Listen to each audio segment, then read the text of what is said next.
निरंतर ये भजन हो कैसे? आज इसी प्रश्न का समाधान आप और मैं परम पूज्य सेठ जी श्री जयदयाल जी गोयनका के एक लेख से प्राप्त करने का प्रयास करते हैं, जिसमें सेठ जी ने निरंतर भजन कैसे हो इस बात के विषय में विचार व्यक्त किए हैं।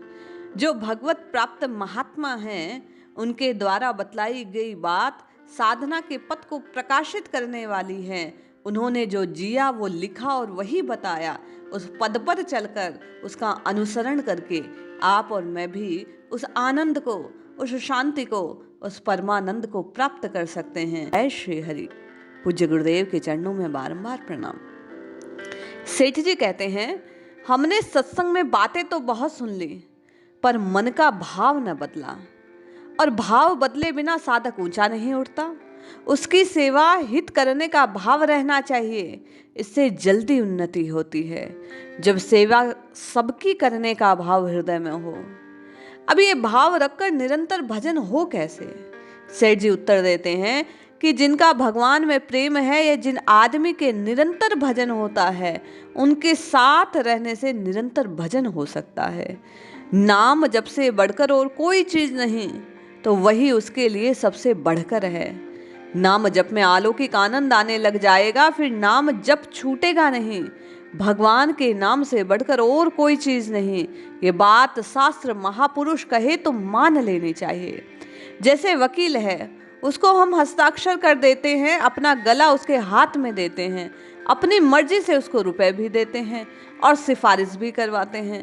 महात्मा आपसे रुपए नहीं लेते, जन्म मरण से छूटने की दवा देते हैं, सो उन पर विश्वास करके काम शुरू कर देना चाहिए।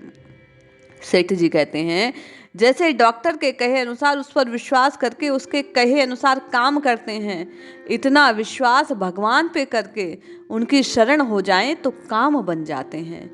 वैद्य वकील के जितना भी विश्वास भगवान पर कर ले तो बेड़ा पार हो जाता है। अपने मानने की और विश्वास की कमी है। सेठ जी कहते हैं, जो पुरुष संपूर्ण भूतों में सबके आत्मरूप वासुदेव को ही व्यापक देखता है, संपूर्ण भूतों को वासुदेव के अंतर्गत जानता है, उसके लिए वे भगवान अदृश्य नहीं होते, वह उसके दृश्य हो जाते हैं। एक ही भाव से वह उसमें स्थित होता है।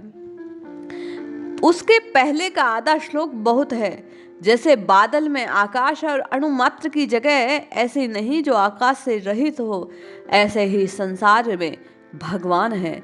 भगवान कहे वैसा तो अपने को करना चाहिए, पीछे का काम भगवान का है।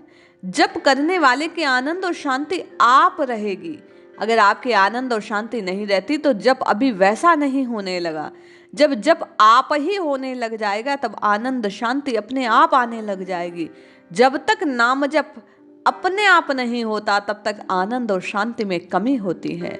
हमारी इतनी बात मान लो कि हम आपके बीती सच्ची बात कहते हैं, भगवान का नाम ही सबसे श्रेष्ठ है। नाम जप करने पर भगवान के नाम रूप की स्मृति अपने आप होती रहती है। महात्मा और शास्त्र कहते हैं, उनके वचनों को सच्चा मानकर लाभ उठाना चाहिए। भगवान कहते हैं, महात्मा और शास्त्र जो कुछ कहते हैं ठीक कहते हैं, उनके वचनों को सच्चा मानकर लाभ उठाना चाहिए। अपने वैद्य वकील पर विश्वास करते हैं तो भगवान महात्मा शास्त्र पर भी उससे ज्यादा विश्वास करना चाहिए। वैद्य की दवाई तो बचे या नहीं ये शंका है, पर भगवान और महात्मा के वचनों के अनुसार चलने से जन्म मरण रूपी बीमारी रहती नहीं है। भगवान के नाम का जप पूरा फल निष्काम भाव से श्रद्धा प्रेम पूर्वक करे तो उसका मिलता है। सेठ जी कहते हैं, जैसे श्वास अपने आप आती है, वैसे ही भगवान के नाम का जप भी अपने आप होने लगे। भगवान नाम जप निष्काम भाव से श्रद्धा प्रेम से हुए वे बहुत दामी है। आपके जीवन की कमाई एक तरफ और भगवान का नाम एक तरफ। सो अगर आप यहाँ करोड़ रुपए भी छोड़ दे तो आपके साथ नहीं चलेगा, कुछ काम नहीं आएगा। भगवान का नाम आपको जीवन मरण से उद्धार कर देगा। आपका कल्याण कर देगा।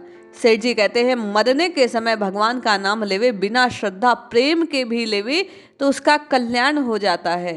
ये भगवान की विशेष कृपा है।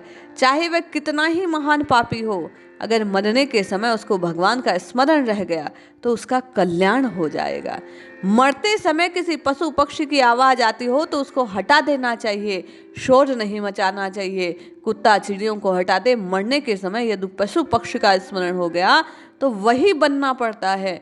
इसलिए मरने वाले को पशु पक्षी और बुरे संस्कारों की चीजों से हटाकर वहां खड़े लोगों का दायित्व है कि उसे भगवान नाम सुनाए। नाम जप की ऐसी महिमा है कि अंत समय नाम का स्मरण रहने से भगवत धाम की प्राप्ति होती है।